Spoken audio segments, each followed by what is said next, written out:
But tell me, just what is it that you want to do? Well, we want to be free. We want to be free to do what we want to do. We want to be free to ride. We want to be free to ride our machines without being hassled by the man. And we want to get loaded.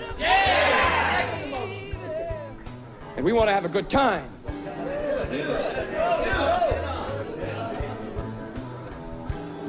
And that's what we're going to do. We're going to have a good time. We're going to have a party.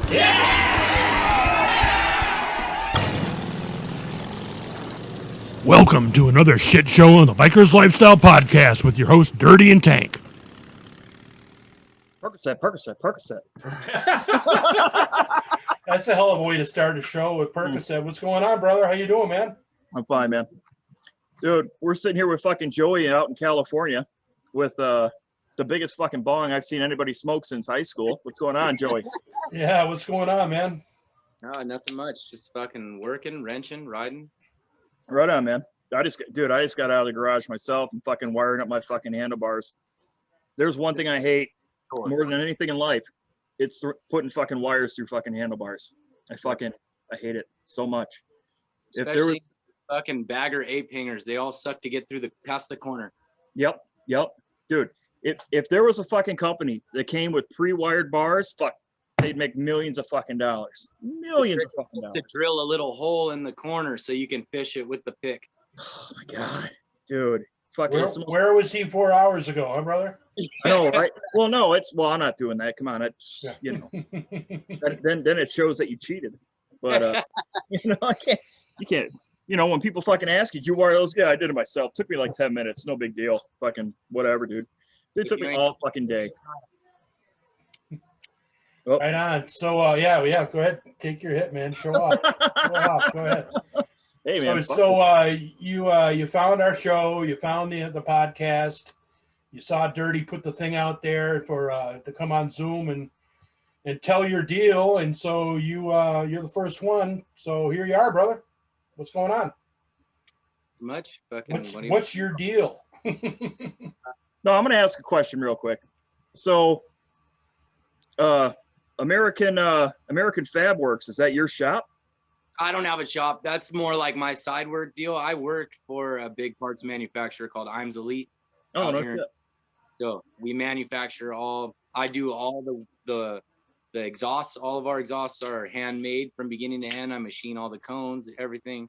All the other production fab parts that we have, like our crash bars and everything, we have a team. There's like 5 of us back there that make everything by hand. So nice, dude. No, I noticed you guys got like club bars or whatever, or what do you call those? T-bars with the T-bars. We have like our own style T-bars.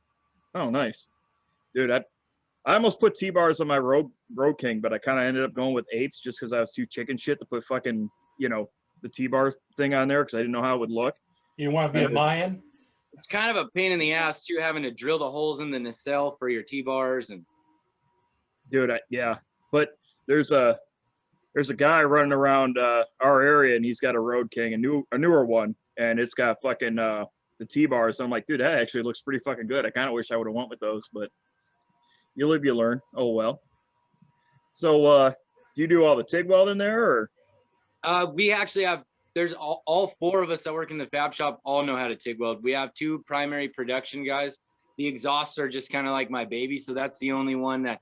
Those are all fully purge welded and everything. So that's me from beginning to end. That's like the only one that I get to hold on to because most of the time I'm kind of running like the backside of the shop. So I'm doing like production schedule. I'm ordering material. So I don't always get time to sit in the chair. The exhaust like my little baby. Dude, everybody's saying it's that 2 and that 1 exhaust, right? Yes, sir. Yeah, dude, I saw that. Fucking it looks real fucking sharp. Yeah, it's a stepped pipe, so it goes from the 1 5/8 at the head to 2 inch all the way out. So and then it goes to 2.5 as it goes through the muffler. So. Nice.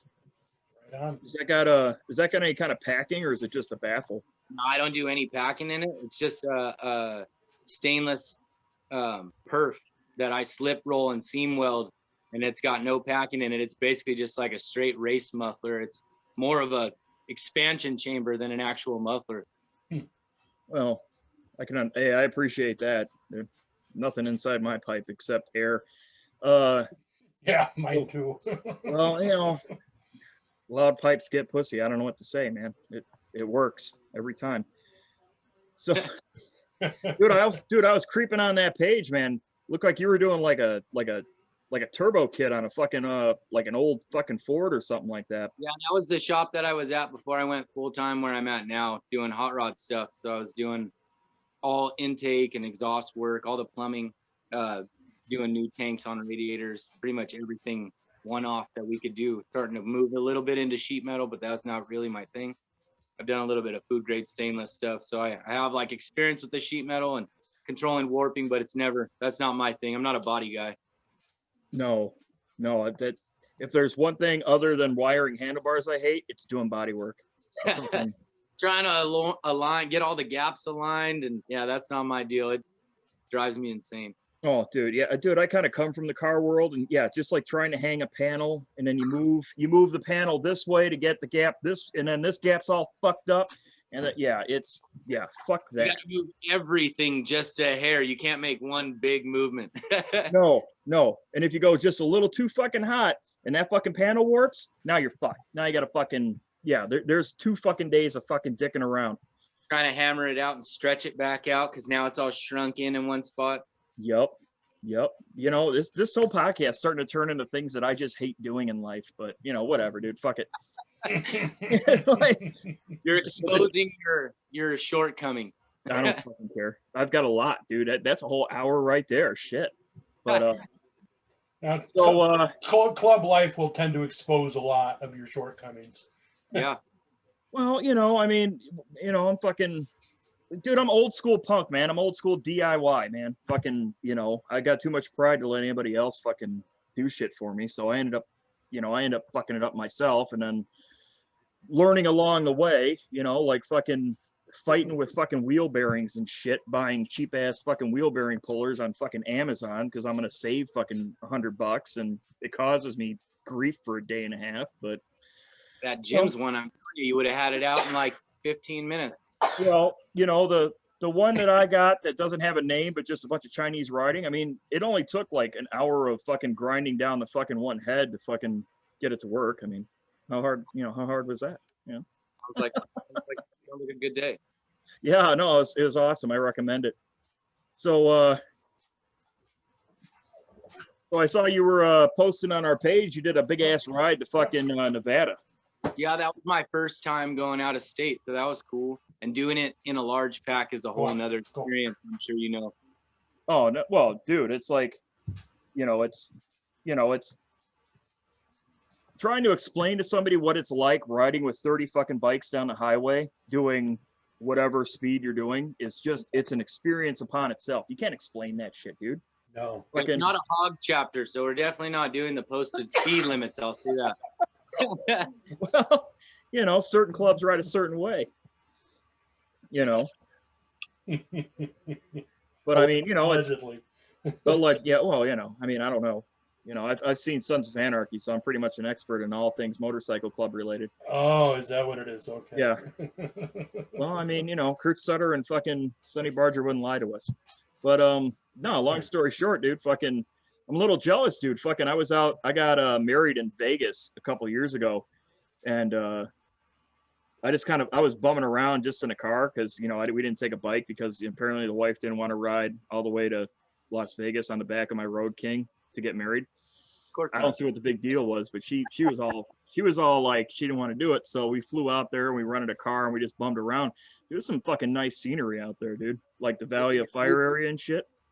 That's the only downside to riding in a pack that large was the whole time I wanted to look around, I'm looking at the bike in front of me and the bike next to me. Yeah, unless you're leading the pack, you don't have a lot of sightseeing except or the some lights and some tires. The road captains have it made. That's the job to have. Yeah. Well, yeah. Yeah, they if you're up front, that's where it's at. Otherwise, you're in the back getting kicked in the face with fucking rocks every 2 seconds. Or you're in the middle pulling a yo-yo. Yeah, wearing a half shell toy helmet. Yeah, you guys got to wear the lids out there, don't you? Yes, sir. Fuck that. Wisconsin and Florida, I don't have to do that shit. So. Well, the helmet I wear is barely considered wearing a helmet to begin with, so Yeah. it doesn't really bother me. It's a helmet for legal reasons. Yeah, I have a full face for certain times, but most of the time I'm in a half shell, like novelty helmet, so it's not even Right? I'm not tripping on it. Yeah, I got a helmet when it's cold out. Yeah, that was the only bad part, was riding all the way out into the desert. Like coming back, it was cold on that trip. It was like, well, cold for me. For Southern California, 38 degrees in the morning was cold. I'm sure for you that's like in the middle of the afternoon. Well, first of all, no, 38 degrees on a bike's fucking cold. I don't care what state you live in. Yeah. But, cold is cold, but your cold blood, is yeah. cold, yeah. In Wisconsin blood, you get a little more used to it. That, and it's a wet cold up here, so it's different. Yeah. You know, Yeah, just when I was occurred in to me, Arkansas, I'm going to need a helmet for my ride back up north through a couple states. Yep. Yeah, my helmets are up north. What were you going to say there, Joey? Oh, I was stationed in North Carolina when I was in the Army, and it definitely gets fucking cold when it's like a humid cold. Yeah, no, I mean, it's, well, I don't, dude, I don't know. Fucking cold is cold. I mean, I will say there is a difference in heat, you know, humidity wise. I mean, you know, that's for, you know, that's no question about that. So, you know, so what'd you do in the Army? I was a mechanic, and then I was assigned to a scout unit. So while I was deployed, I got the opportunity through talking to the commander of the company I was attached to go and run scout missions during the day, work on trucks in the evening, and then sleep and do it all over again for a whole year. So Wow. Thank you for your service, man. just a job, but I appreciate it.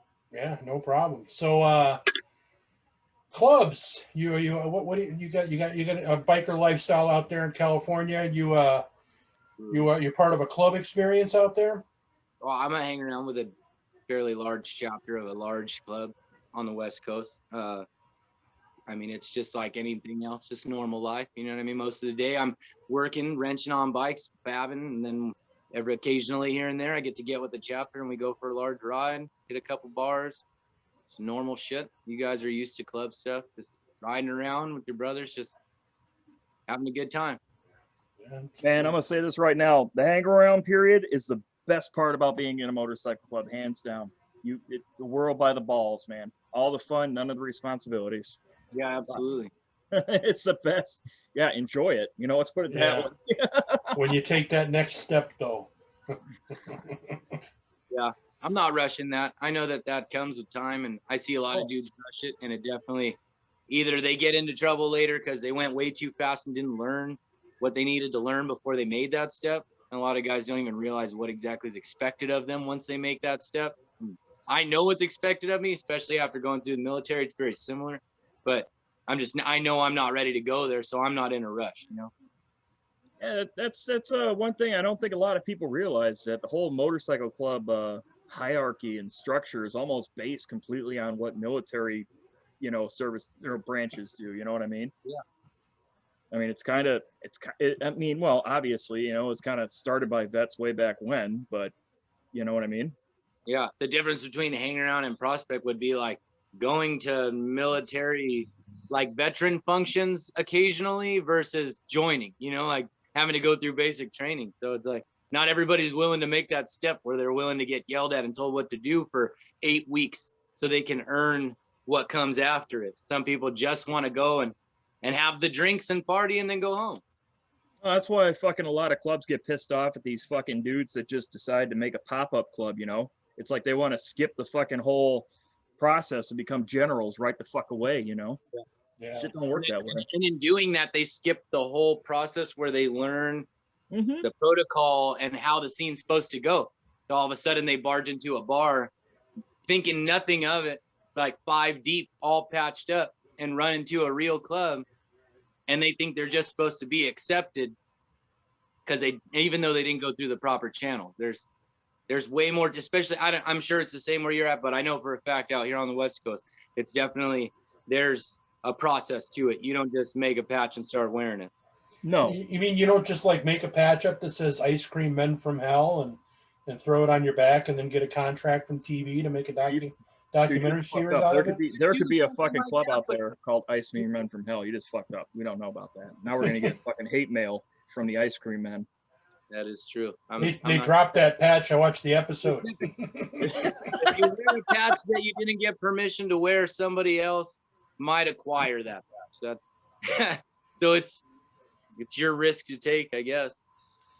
Hey, it's a free country. It's You're free to wear whatever you want, and you're also free to get your fucking eye dotted too. Yeah, what do they say? Don't put anything on your back you're not willing to defend. Yeah, absolutely. Oh yeah. Well, shit. I mean, yeah, I we get on this subject of motorcycle clubs when it comes to like, pop-ups and shit. And it's just, dude, that shit just drives me nuts, man. It's like, it still happens, Yeah. There's a well-known pop-up that's out here in California occasionally that they're not exactly the most popular out here either. Well, dude, there's pop-ups everywhere. We got guys that roll through here. Every year, it always seems like there's some new fucking group of jackasses fucking, showing their ass somewhere. And they usually don't last very long, so it's not worth a whole lot of energy. No. They 9 times out of 10, a pop-up club fucking eats itself. Yeah. Because, fucking idiots. Our whole last fucking podcast, which I'm sure you've already watched because you're a huge fan. I actually have not listened to it yet. Oh no, I don't recommend it. But anyway, you're not supposed to say that. You're supposed to tell us how huge fan, Huge fan. Anyways, but our whole podcast was about fucking all these fucking jackasses on YouTube fucking trying to, drop knowledge, and it's like you find out they're in this fucking bogus ass thing, and they're just fucked up. But to stay away from YouTube videos that have anything to do with the 1%er lifestyle and stuff, because it's typically very inaccurate. So it's not even worth time unless it's purely for entertainment value. Well, that's just it, man. Any real 1%er. I mean, don't get me wrong. There's some dudes that are on, the internet and they talk about protocol. Like I can think of one podcast of a dude that you might actually know. Yeah, Four for the Road. That's actually a really good podcast. Yeah. So, I mean, yeah, Tragic's a real dude, and it's like what he says, yeah, you should pay attention to. But I mean, there's these other ones that once you dig into who they are, it's like, dude, they're a member of this fucking pop-up or this fucking club that's been around for 10 fucking minutes. And it's like, dude, yeah. Anyways. So are you into punk rock music? I am, absolutely. The throat, my throat has Agent Orange lyrics on it. So nice. I noticed in one of your pictures we got the same fucking Social Distortion tattoo on our arm. So, there it is, mirrored. Dude, I even got a Misfits tattoo on this arm. So, oh shit, there it is. What do you got? You see that? Well, perfect. So, how long have you been into fucking punk music? Fuck, I'm 32 now. I don't know, probably about 20 years now. Nice, dude. Well, I mean, because 32, I mean, you figure 20 years ago, what was the fucking thing on the radio? Good Charlotte? You know what I mean? Probably, but my dad was a metalhead, so I grew up listening to Slayer, Iron Maiden. So I already had like a metal background at a young age. So, like, oh no, fuck yeah, dude. Like fucking, I grew up on like, dude, I'm old. I'm like, I'm at that age where I'm at that. Like, I remember when Pantera started. I remember MTV when they played music videos. I do remember that. You're a little bit older than me, but I do remember that still. Oh, you thought, yeah, now you it's thought all like teen moms. Yeah, no, yeah. Now it's all teen moms and fucking games with hot chicks and hot dudes doing. I'm so old. I saw Wendy O. Williams in the Plasmatics in Boston. Okay. I don't even know who the fuck that is. Look up early punk. She song, but well, yeah, that Butcher Baby was their biggest hit, but she was a porn star turned punk rock star, and she basically her outfit on stage was electrical tape and shaving cream. So she was pretty cool. But Wendy O. Williams and the Plasmatics, but I remember seeing them. Performance. I'm elder, you know. I'm 58, just to let you know. It's all right. All my favorite brothers in the club to hang out with are all the older ones. They always have the best stories and the most knowledge. Well, plus, you know, the older ones, if we're still into the lifestyle and still going strong, you know, we're not the ones that we're not the quitters, you know.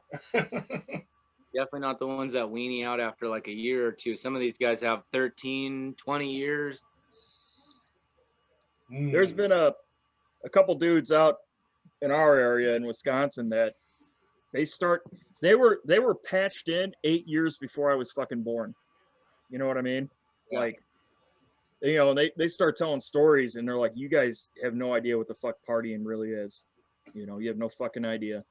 You know, I mean, just from my own experience, I know that stories get embellished. You know what I mean? Like, you know, maybe you weren't that drunk, you didn't have that much fun, but I don't know, even if a third of what they say is remotely true, holy fuck, they were having the time of their lives back in the fucking 70s and 80s. You know what I mean? Yeah, we were. Even that episode that with your brother Pops, like his era, like Vietnam era bikers, they were like having open desert parties and having all that crazy kind of vibe that you see in all them old 60s movies, but they were living it. Well, the thing with Pops is too, I mean, he was in a club back in when did he, like in the 60s, right? Late 60s. No, it was 1972 he joined his first club. That's what it was. Anyways, it was early 70s. I can't remember. But you know, when he starts telling stories about like you know, doing tire fires in the middle of fucking some Chicago fucking neighborhood and melting down a gas station. Yeah. It's like, dude, you would have fucking, I don't know how many different fucking branches of the fucking ATF and the FBI up your ass if you pulled something like that off today. You know? Yeah. They probably already had a van watching you do it anyway. Yeah, no shit. They probably, you know, they have like 20 different angles on fucking video, you know. Back in the day when he was boosting bikes. Oh, no doubt. Allegedly. No, he already did time in prison for that, so. Oh, okay. No double indemnity there, you know. You always got to make sure to throw it in, you know, just to be safe. his bike was a EL45 trike. It was a delivery Harley Davidson delivery tricycle. Yeah. That's pretty sick that it's first and last biker trikes. Yeah. Well, you know, full circle, I guess. You know. Yep. I mean, you know, Pops is just one of them fucking dudes where it's like he's just a different breed of human being. You know, like I've seen that guy literally. Like people think we're full of shit. No, 7 days or 8 days, however long it was, after having fucking brain surgery, he's out riding his fucking scooter machine all around fucking Janesville. Yeah. You know what I mean? All over. You know what I mean? And I'd like to be like that when I hit that age. Dude, I like to be like that now. You know what I mean? Right now, I don't have a car, so I'm halfway there. I'm literally on 2 every single day. So I'm just like that. And I could get away with like how he was saying he's got his bike and 7 boxes of personal items. I could be just like that and be fine. I could have like an Alice pack full of shit to last me a week and my bike and my lady and be cool. And the thing of it is that he's like that now and he lives in fucking Wisconsin. So, I mean, that motherfucker rides until the point where he can't ride no more. And then he goes to South Carolina. You know what I mean? Like, he's like, oh, no, fuck this. I'll see you guys in April. Snowbird. Pretty much. Yeah. Just like somebody else I know. That would be me. In fact, it was about a year ago this time when he had left my house here in Florida and got into an accident up near Gainesville. Yeah, rubbed his head on the ground.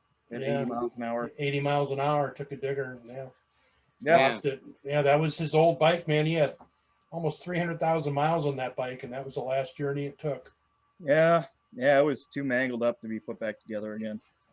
That was a hell of a 2 weeks, man. I had him here for a week, and the accident happens, and then 3 days later, my dad dies. Ooh. You know, it was a rough time, man. But Pops, man, Pops is he's another breed.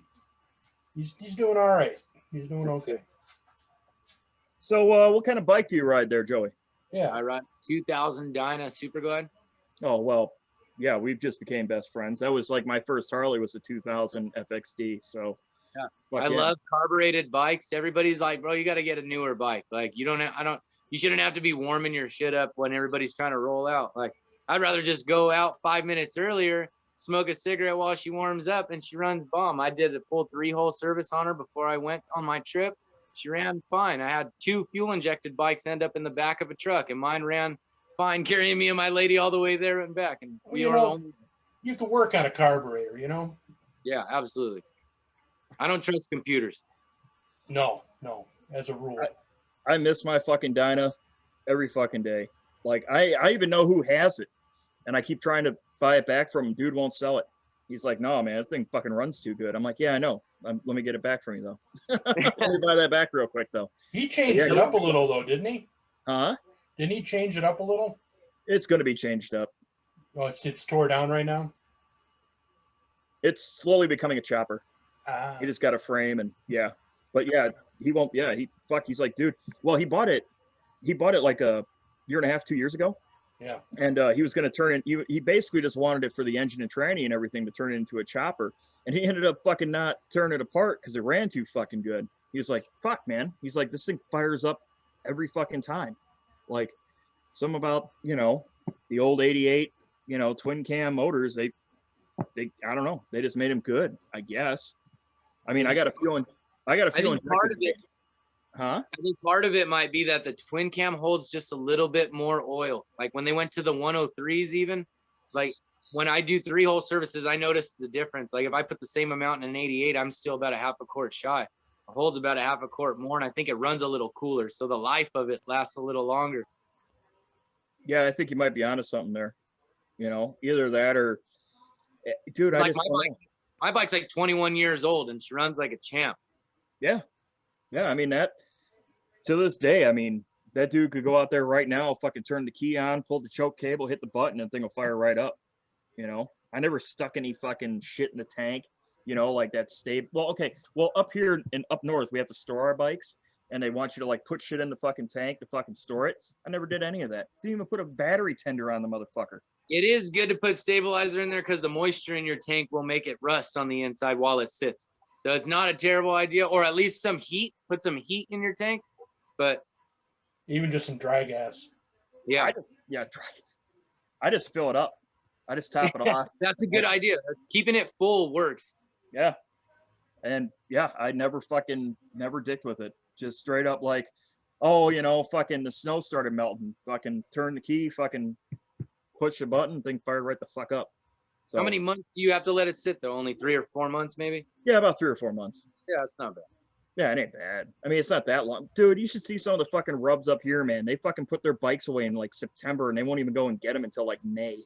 You know what I mean? That's true. We have bikes in the shop that are sitting like in the queue for upgrades, and sometimes they'll sit there for 6-7 months, and then you do everything, put some fresh gas in it, and they fire right up after you put them on the tender for a night.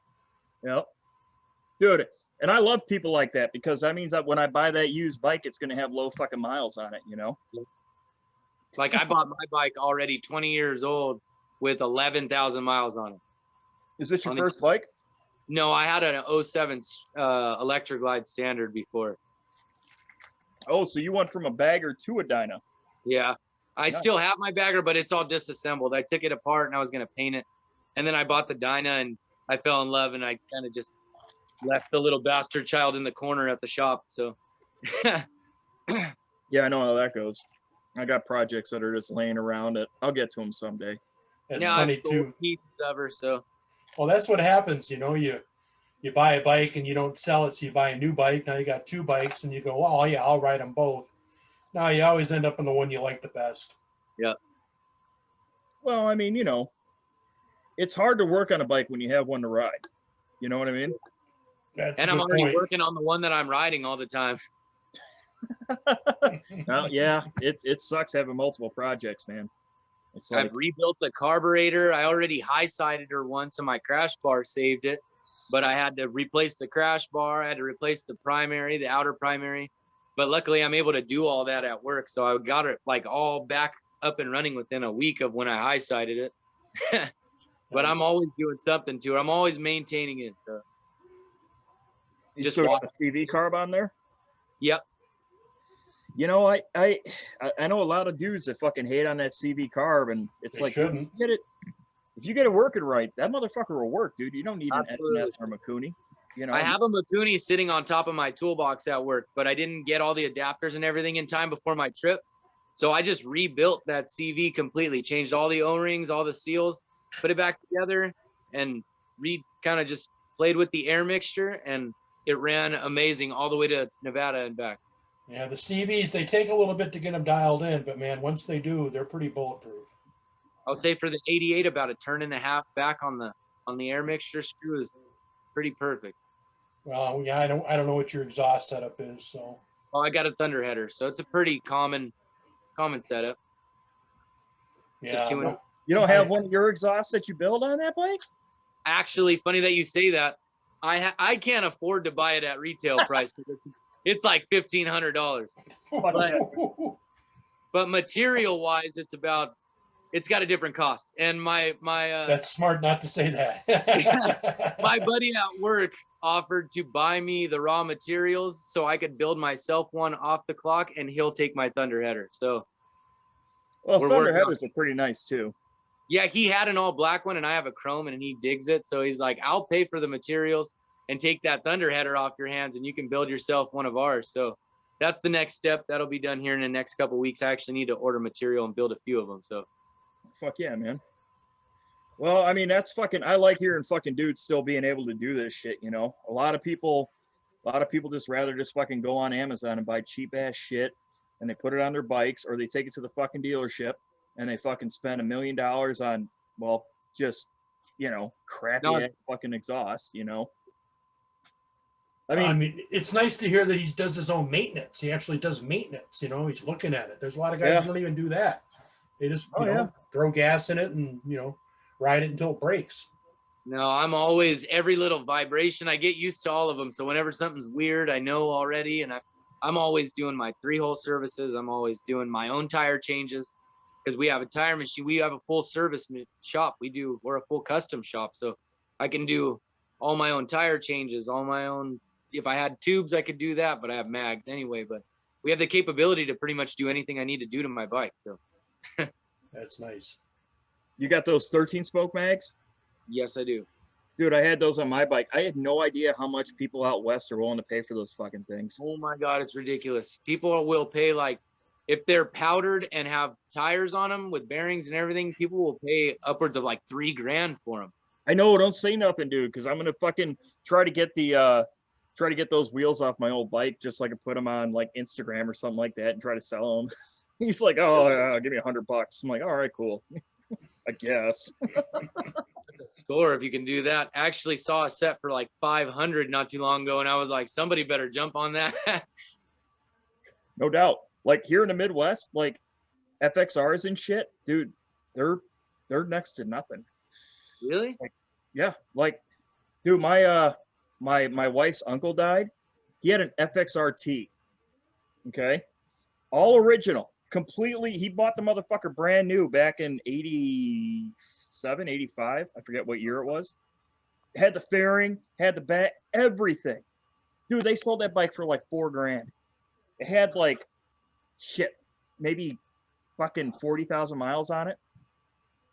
We had these two brothers one time in the shop that they both somehow got lucky, and online they found old dudes that had like a 89 and like a 92 or something FXR, and they both got smoking deals on them, like 5,500 for them, and they were bone stock.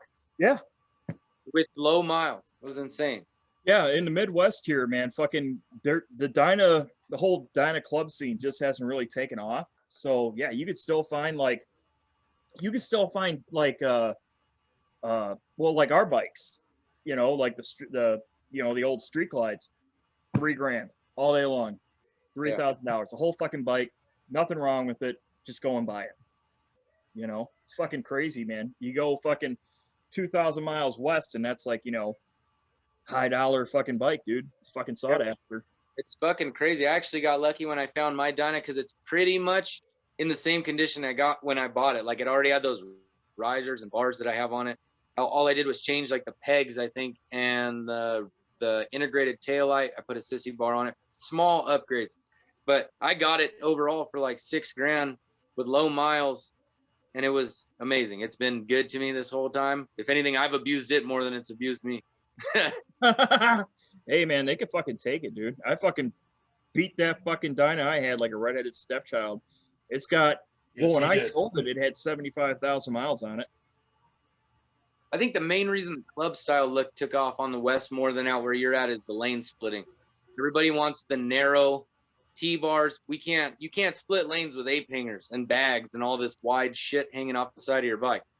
I'm gonna have to disagree with you on that. I was gonna say I've seen it. I've done it on the Electra Glide. I used to split doing like 105. I'm not saying it can't be done, but there's definitely a width difference between that and a Dyna. I can get through some tight spots in a Dyna. Oh yeah. No, I hear exactly what you're saying. My highway pegs have had multiple different colors on the end of them from time to time, but hey, whatever, fucking catch me if you can. I don't know what to tell you.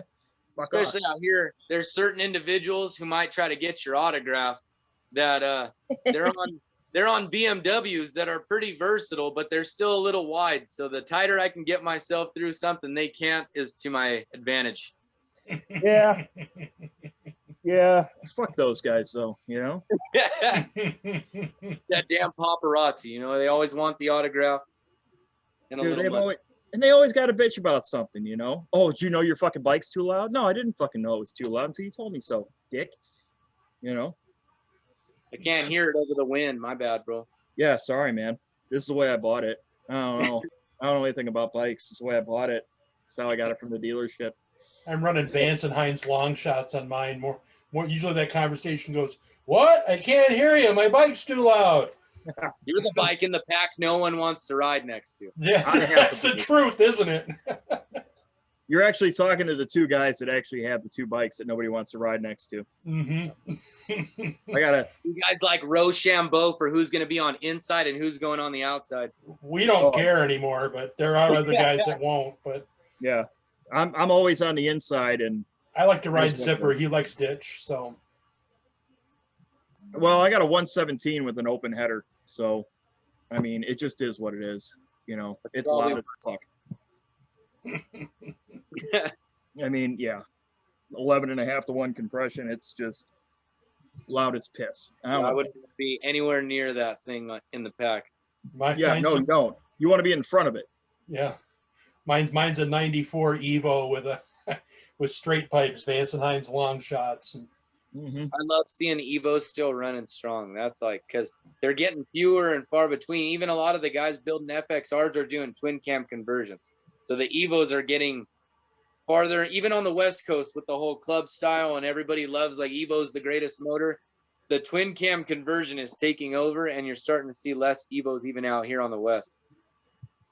Well, I mean, I don't, everybody fucking talks shit about the fucking twin cams, and I don't know, man. I don't think they're that bad.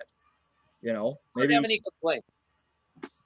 I mean, don't get me wrong, they've got their problems. Everybody bitches about the cam tensioners, and yeah, they got whatever, Keep an eye on them.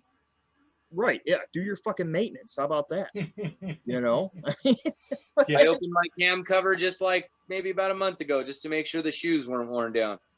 Yeah, it's not that expensive. I mean, dude, I'm gonna tell you right now, maybe I'm getting to that age where I'm old, where I think everything that I had in the past is better than everything that's coming out. But I see all the problems dudes are having with these fucking Milwaukee 8s, and I'm like, dude, I'm not interested in it, man. You know? The best part about that is a lot of people do tend to be just anti-new shit. And I didn't like the M8 either. And now getting to work on them and test ride them, I still don't fucking like them. You know what I mean? So I have a little, I fucking have hands on them and I still don't like them. So I can at least for myself speak from experience as to why I don't like them. They do have amazing power. I will say that. That thing is a torque monster, but I have a few friends with lowrider S's, the new 2020 and the 2021, and it, even with the stock exhaust and that gay ass handlebar setup it has, it will pull.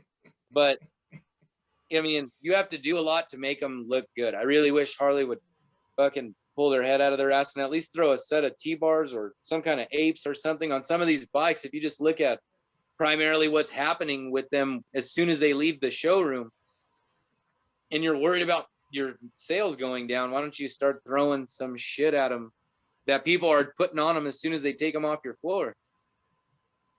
No, I hear you, dude. Fucking, I said back in the day when the fucking Milwaukee 8s came out that all the new Harley motorcycles look like Japanese bikes trying to look like Harley bikes. You know what I mean? Like every single fucking one. It was just, yeah. And now they got this Pan America, and I have like mixed feelings on it. I'm also mixed on that. Yeah, like I get it. It looks cool as shit, and it looks like it's a lot of fun, but at the same time, I don't want one. You know, like I don't think I'd ever want that bike, but I can appreciate it from afar. You know what I mean? Seems like a lot of power for off-road, doesn't it? Yeah. But at least guys who are like have a Harley at home and like a Honda Africa Twin or something, at least now they'll have 2 Harleys, I guess. Yeah, I guess for all those fucking dad jean wearing motherfuckers, you know, they can have their, you know, adventure bike, and they could, I don't know, cruise to a Starbucks that's out in the middle of nowhere. I don't know, whatever those adventure bike guys do. I don't fucking know. In my opinion, I feel like most of those adventure bikes are like the 2-wheeled version of the mall crawler. I don't know if you have that on Yeah, we got that out here. Yeah. But it's like I'm almost a dirt bike. Like occasionally I can go off road, but I never do. Right. Yeah. I got 16 inches of suspension travel, but I'm never going to take this motherfucker off road because I'd crack my fucking 24-inch rims with painted on tires, you know? But to each his own, you know? Yeah, to each their own. We got to say some of them dudes, I see them, they're dirty as fuck. I watched that. There's like a series on Netflix with that, I can't remember the actor, but he went on some crazy long, over 1,000-mile journey, like on an adventure bike, and did some real off-road shit. So who knows what they're doing? Oh, no. Yeah. What the hell was that guy's name? Yeah. Is it the black dude? No, he's like I think he was British or Australian or something. I don't fucking know. I don't remember. Apparently Jason Momoa now is all about these fucking these Harley fucking Pan Ams. I keep seeing that fucking ad pop up in my. I haven't quite figured out how Harley like adopted him as like their spokesman all of a sudden. Because chicks dig him. But chicks aren't the ones buy. I guess if they get the chicks to want the Harley, they'll let their husbands buy them. There you go. You just figured out marketing 101. Except for most bikers, honestly, if they want a Harley, they're gonna buy it whether she says yes or no anyway. Most of the time. Well, you know, they're going after that fucking demographic. You know what I mean? That fucking that well-to-do middle-class fucking male who wants to relive a fucking rebel life he never fucking had. So, you know, whatever. Oh well. Hey, as long as they're on 2, it's still good to have people on 2 wheels. Honestly, somebody's got to buy these fucking raffle tickets. But oh man, Instagram raffles! Don't even get me started on Instagram. Oh shit, do it for the gram, man. Fuck. Put it on. I have cotton mouth like hell, and I need to use the restroom. I'm gonna take a break real quick. How do I pause this deal? Just go away and do what you got to do. Come on back out. Right. We'll talk amongst ourselves. Yeah. We'll look at that styling picture he's got there. Got a little Betty Page action going on behind him. Is that is? Okay. Yeah, with the Christmas lights. Dude, that's like every fucking basement that I fucking smoked weed in back in high school. You know what I mean? Like right there. Like, you know, he's got the bong, he's got the fucking pinup girl, and then he's got the Christmas lights. It's like perfect. There you go. When I started smoking weed in basements, Farrah Fawcett was the poster on the wall. So yeah, what was it like back in since we're fucking waiting for Joey to take a piss and fucking get something to drink, what was your favorite silent film star? That's funny. Mm-hmm. Silent film star. Yeah. I've got something right there.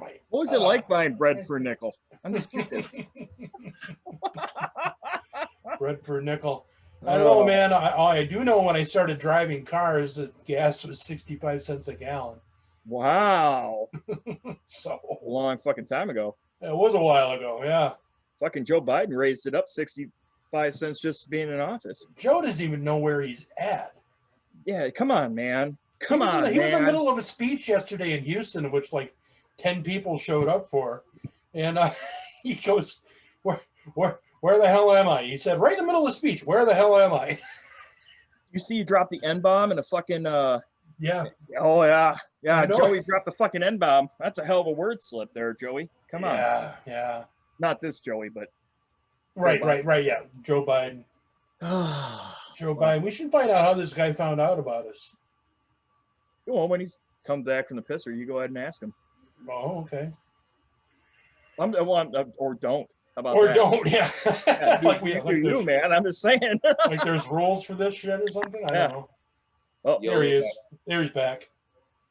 I just appreciate the fact that he didn't take us to the bathroom with him. Thank God, right? You know, that's what I would do. I'd just be like, all I right, would have taken you there, honestly, but I know my wife would have yelled at me. So well, we're going for a walk now somewhere. That's right, Cottonmouth. So you're getting something to drink.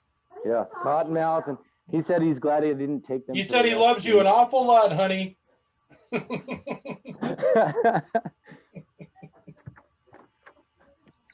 Did I just piss her off? Oh God. No, she was just wondering what the hell I was talking about because I walked out into the room giving her half the details, you know. Oh yeah. Now we're gonna talk shit about her. What's up? So what do you hate the most? Yeah, right. Oh, man. So Joe, how'd you find us, man? How'd you come across the Bikers Lifestyle Podcast? Honestly, I think I came across it on Instagram or Spotify by chance. Spotify, no shit. Fuck yeah. Right on. I didn't think anybody listened to that shit on Spotify. We weren't sure, you know. Well, Spotify makes it the easiest because I can just listen to it while I'm working, or sometimes if I got headphones in while I'm riding, I'll listen to it. So what was your reaction? You're like, who the fuck are these two idiots? The best part is that you guys just bullshit. That's no religion, no politics, just like two dudes just bullshitting like if we were bullshitting in the shop. That's the best part about it. So. Well, I mean, we're doing this here on the video machine, but he and I do this all the time on the phone. We've been doing it since we prospected together and shit. We just never stopped. Yeah, your guys' the dirty story on how you went through that red light. That's a trip. Like to later prospect for that club and be past the sport bike era of your life. Well, I mean, everybody's got to come from somewhere, dude. I like going fast. That's my whole thing. Whether it's in a car or on a bike, I like going fast. And, let's be honest, Harleys aren't exactly the bike you get if you want to go fast. You know? I mean, I go pretty fast on a Harley. Yeah, but you don't go sport bike fast. No, definitely not. But I don't want to go sport bike fast because that's sketchy fast. It is, but I see. That's why I never joined the military because I lack self-preservation. So I'm going to be that guy. There's always that one guy. I'm going to be that guy. So I just try not to put myself in that guy's situations. Yeah. But I end up finding myself there half the fucking time, like going through red lights and shit. Oh, that's daily, allegedly. Yeah. Oh well, I mean, they got the cameras, but she's on you in the back, isn't she? I hear her. No, she's at the dogs. Oh no, that's my kids out here playing. Oh, okay. I thought you were in trouble. Thought we got you in trouble. We do that, Oh yeah, occasionally it happens. Yeah. Well, I mean, sometimes you got to yell at kids. Oh, that's a daily occurrence, multiple times a day. Dude, so I'm gonna tell a quick story. All right, I don't have a kid, but I got a step kid. Right, he's 10 years old, and this step kid had fucked around the night before. He was up way too late. He's up till 2 o'clock in the morning. I had to put a stop to it, and I took his fucking screens away from him. And for a 10-year-old in 2020, taking his screens away, that's the end of the goddamn world, right? Yep. But I'm being a stepdad because his real dad's a piece of shit. Long story short, he was upset about it. All right, whatever. Fast forward to the next morning. I go out, I run some errands. I come back, and I see him at the back door as I pull in. I'm thinking he's just letting the dogs out, right? No big deal. Okay. And then he runs back into the house. I'm like, okay, whatever. So I go and I proceed to come into the house. This little motherfucker comes around the corner in the kitchen because I'm coming in the back door, because I had some shit that I had to carry in. This motherfucker comes around the corner with an aluminum fucking T-ball bat and fucking smacks me in the fucking knee. Ooh. Yeah. Like straight up fucking kneecaps me because he's mad that I took his screens away from him the night before. Oh no, my son I don't know if he would live to tell that story after if he whacked me in the knee with an aluminum bat. Well, I hear what you're saying. And I'm not going to lie. I grabbed that baseball bat. I took it away from him, and I grabbed him by his shirt, and I picked him up, and I asked him what the hell he was fucking doing. And he had the anger in his eyes, but then it quickly turned into panic, like, oh, shit, Oh, yeah. I fucked up. And I let him go. And I said, I don't know how long you're going to be grounded for, but it's going to be for a long fucking time. The end of the story is I didn't even fucking ground that kid. He didn't get in any trouble. And then I gave him the bat back, and I said, the next time you do that, I'm gonna treat you like a full-grown man. And that bat still sits in his room today, and he has not picked it up in anger since. But you know what? I appreciate the heart that he had to fucking do that. That motherfucker executed a plan. My son gets caught with his screens after I take them from him constantly. I've caught him with them at 4 o'clock in the morning when everybody's asleep. I know, like, right? The sneakiest little bastards ever. Dude, they're all like special op kids. You know what I mean? It's like, how the fuck do they figure this shit out? I'm sorry, man. I got grandkids. My kids are old now. I didn't have to worry about this shit. It's like little people in prison, dude. It's like somehow they keep smuggling the cigarettes in. You know what I mean? I totally remember being like a young inmate, you know, like keeping things stashed away and making sure like things look like things they weren't, you know. Dude, think about this. Like, how old are your kids, dude? My son's 9 and my daughter's 4. All right. Think about when like you were 12, right? The internet probably wasn't quite a thing yet. Right? Yeah, not quite. Yeah, I was Right, like it wasn't quite a barely thing. being introduced to Google and stuff. Exactly. Like the internet you had to have a fucking CD and you had to put it in. Yep. It was AOL and it was like a big deal, right? Yep, absolutely. Okay, well, I didn't even and have that. dial-up connections and Yeah. couldn't be on the phone and the internet at the same time. Right. Woo. Yeah. Get off the phone, Mom. I'm talking to hot chicks. Right. That was the Oh, internet man. that you had. Right. Now, think about porn when you were that age. Right. Oh, man.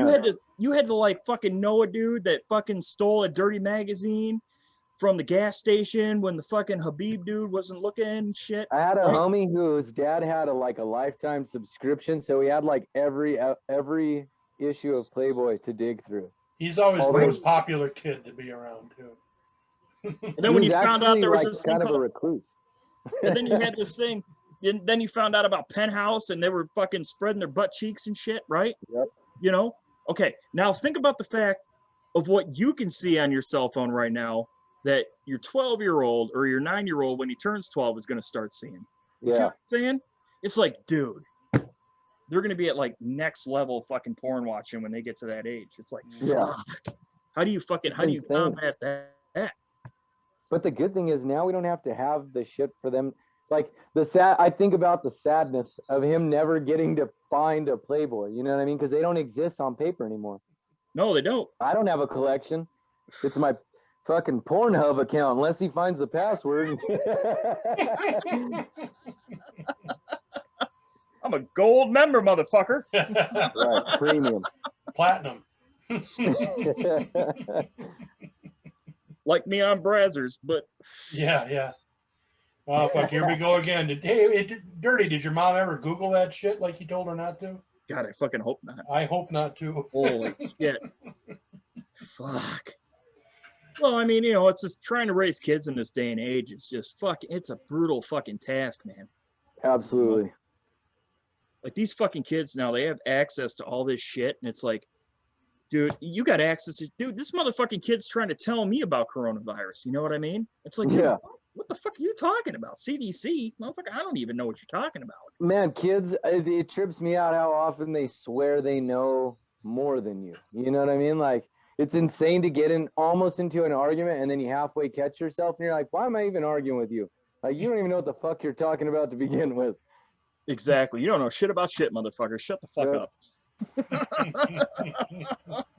You ever fucking put him on the back of your bike? I have. He loves it. And I used to do it when I had the bagger because I had passenger floorboards and he had kind of a bigger seat. Like ever since I got the Dyna, I haven't put him on the back. So he's been asking me to take him, but I need to get him a full face. For a while, I was putting him in a German, like half shell helmet. And it was only to take him to school right around the corner. But even one of my boss actually was the one that was like, you're gonna catch a motorcycle cop on a bad day or something, and you're gonna end up getting rolled up for having him in a novelty helmet. So, Well, no, I give the step kid a ride all the time on the back of my bike, and it's not a German like half shell or whatever, but it's like a normal half shell. But we Yeah. never go out of town, dude. It's all in town fucking riding, you know, top Yeah. speed 35, you know. But he gets a kick out of it, man. He fucking loves that shit, especially when I pick him up from school.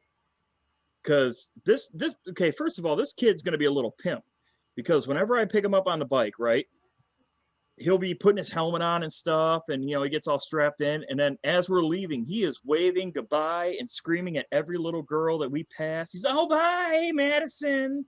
yeah, Bye, that kid's Kelsey," you gonna be know? a biker before he even owns a bike. That's how they're all gonna see him. Like, oh, that's the outlaw kid.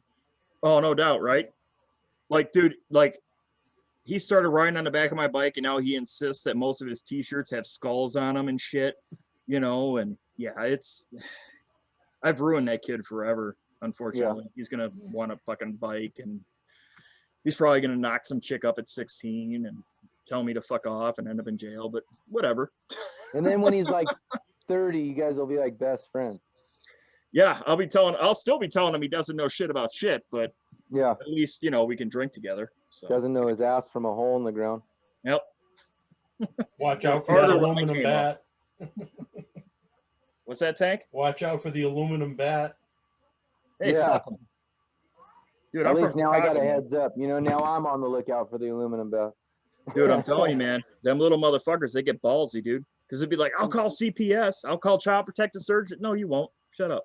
I'll take He your cell already phone away. knows. Since he was probably 4, I've told him, you want to get crazy, we're going to get boxing gloves, and we can see. You want to come to me like a man, we'll go at it. Well, you know, hey, like I said, I'm just proud he had the fucking heart, you know. Not too many kids these days have the fucking heart to fucking step up and fucking do something. You know what I mean? Yeah, most of them just know how to cry now. Right? Yeah, this kid, yeah, he doesn't cry. He's fucking hardcore as shit, man. That little kid had the fucking flu, and he was like, I don't feel good. And I'm like, oh yeah, you don't feel good? He's like, yeah, I think my throat is sore. Fucking kid passes out at a fucking grocery store, like fucking passes out in the cart. And it turns out he had like pneumonia. It's like, Jesus, dude, holy fuck. He just muscled through it. Yeah, dude, it's more difficult because like you got to stay on top of it.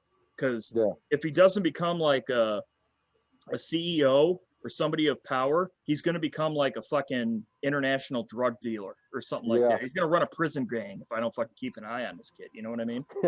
Yeah, absolutely. Fuck. He is precocious, that's for sure. Yeah.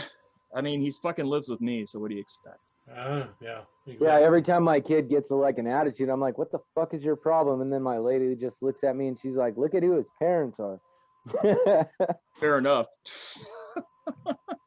Dude, my wife's not to be fucked with either. I've seen her smack her feet around a couple times.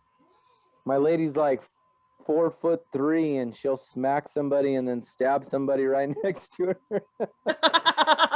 Dude, mine's 5'11" with that attitude. You know what I mean? Oh, I know. Yeah. Yeah, Amazonian. Well, you know, I'm 6'3", so it kind of, you know, it helps. That works. I'm only 5'7", so if I, dude, this is the internet, man. You can say you're 6 foot. It's no big deal. Nobody knows. I don't ever fake the funk. You could, man. Well, you don't know. You can be like, yeah, I'm 6 foot. I got to fucking. I got to take all my Instagram photos from now on from like super low angles so I look taller. Dude, it's like fat chicks. You ever notice how fat chicks always put their phone like fucking 2 feet and up, like that makes them skinnier? No, we all know what you're doing, bitch. Or it's only from the shoulders up. You're like, what's going on? Instantly a fat chick. Yeah. But anyways, fuck. What else you got, Tank? Nothing, man. Well, I'm all good. All right. Well, fuck. You know, we just did this a couple of days ago. Sometimes it takes me a week to recover from doing these, you know? Yeah. Well, I mean, you still got editing to do, and that's it. That's the whole thing. Man, we did that. Yeah. You saw those marathon session we did when we had all those episodes from the big party. Yeah. Joe, you saw that? I think I saw. I've been flipping through them. I've been trying to catch up on them because I found you guys after you were already several episodes in. You're already in the 40s, so I've been trying to like catch up on them all. Yeah, we had a big part when I came back down here for the winter. We had a big party, all the podcast guests we had over the summer. And Dirty and I did a marathon session. I don't know, 4 hours we were on. God damn, dude, it was not only okay. First of all, it wasn't like this where we were on Zoom. It was like in person, microphones with a fucking clubhouse with about 60 fucking people in it. Oh, and you got like okay, so I don't how many episodes was that? Was it like 5 or 6 or 4 or what? It was like 4 or 5. Okay, so it's like, let's say 5, right? That's a good number. So there's 5 episodes. Now, what you have to understand is I'm sober in the first episode, right? Because that's like hour number 1. And then hour number 2, I'm a little fucked up. By hour number 3, I am drunk. By hour number 4, I am blackout drunk. By hour number 5, I don't remember what the fuck we talked about. You know what I mean? That's when it gets good. That's when the show gets good usually, when you don't remember anything, because you just unload everything at that point. Well, dude, we interviewed people. I didn't even fucking know we interviewed them. Like, I'm like, when did we fucking talk to this asshole? Yeah. Holy fuck. I don't know. We've done a couple of podcasts. There was that one. We don't have the video of it. Well, I do now. I found it, but we it was when we did the racism thing. You, me, Vito, and Miho. Oh yeah. And you were like, Vito brought a big thing of scotch in. Yeah. And he and Dirty were drinking it, and Dirty just reached this point. You were just that was the first one. Was it? That was the first one with Vito. Me and him drank a bottle of scotch. No, brother. When it was the 4 of us, because it was, you were right. That drank did half happen. a bottle of scotch. That did happen. But the one with Miho in there too. Yeah. Miho and I both looked at each other one point in time. We were like, "Is he okay?" Like, I mean, you were bad. You don't even remember it. See, you're sitting here now. You can't remember the motherfucker. So I admit to nothing. But I mean that was fucking 5 hours of that. And we had a Longhorn showed up with his club. They just patched a new member in, so we went from quiet to like 190 decibels. Yeah, it was horrible. But I mean, crying out loud, we're sitting there, and some of them were throwing firecrackers at each other, in some of the episodes, and so we've come a long way, man. You watch us from the beginning, and then you see us now. And in fact, actually, Joe, don't even watch those first 10. Start at number 11. We like number 11. No, yeah, that's number 11. My favorite. Yeah, you gotta watch the whole evolution of anything usually. Dude, we interviewed a fucking dude we know named Shaggy, and we were fucking smoking, Wisconsin tobacco. Let's put it that way, and drinking, and we also interviewed Kellen at the same time. So episode number 5 and number 6 happened back to back for us. Like, yeah, and you could totally see the let's call it the digression of what was going on, because when it came to Kellen after Shaggy, man, we were talking about fucking Chinese food and tacos and it was just, we were just all crab rangoon. Yeah, that's right. Yeah, crab rangoon was getting thrown around the fuck. It was just fucking Like we had that one episode. Talking about your favorite Mexican spot and shit. Yeah, dude. Where the best taco trucks were in the area. Yeah. Well, that's what pissed me off about the whole Trump fucking Hillary thing. Because I remember them saying that fucking Hillary, if she got elected, there'd be a taco truck in every corner. It's like, why is that a bad thing? I love fucking tacos, man. Yeah, fuck yeah. Finding a good taco truck is like gold sometimes. Oh, dude, we got this fucking Mexican joint where it's in a grocery store. In the back of the grocery store, they got like a fucking restaurant, where it's like 4 tables. And like I imagine it's like the same out there. Yeah, some of them, there's like certain little Hispanic markets that'll have it. It's not as common as you'd think for it being like out on the West, but there is like certain little like Mexican ones that are like Vallartas and shit that inside have like a little cafe that's all Mexican food that's cooked fresh in there every day. Fuck yeah, dude. And like the people don't even speak fucking English. You gotta like fucking like I gotta kind of do the whole thing where I point. This is what I don't even want, speak Spanish, so I'm fucked too. You know what I mean? Like I'm just like Tres Cabezas. That's some of the best meat in the cow, man. The head meat. Yeah, you know what else? Lengua. If you guys have that out there, the tongue. Yeah, it the sounds tongue, yeah. weird as fuck, but it's delicious. No, it ain't bad. Criadilla. You ever had criadilla?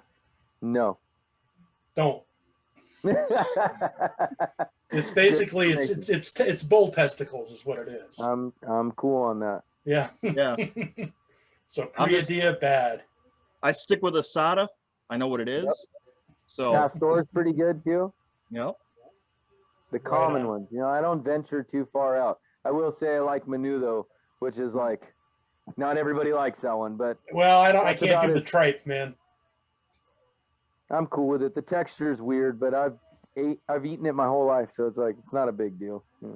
I don't know. It's the smell that gets me. It's like cooked toenails or something, you know. Yeah. Did I just ruin it for you now? Now I forever have that. Like I'll still eat it, but I'll picture a cooked toenail. You know, I mean, it takes a lot. It takes a lot to turn my stomach, but I'm gonna have that funny visual in my head. Well, hey, they don't call us a shit show for nothing. But like Tank's foot in a pot.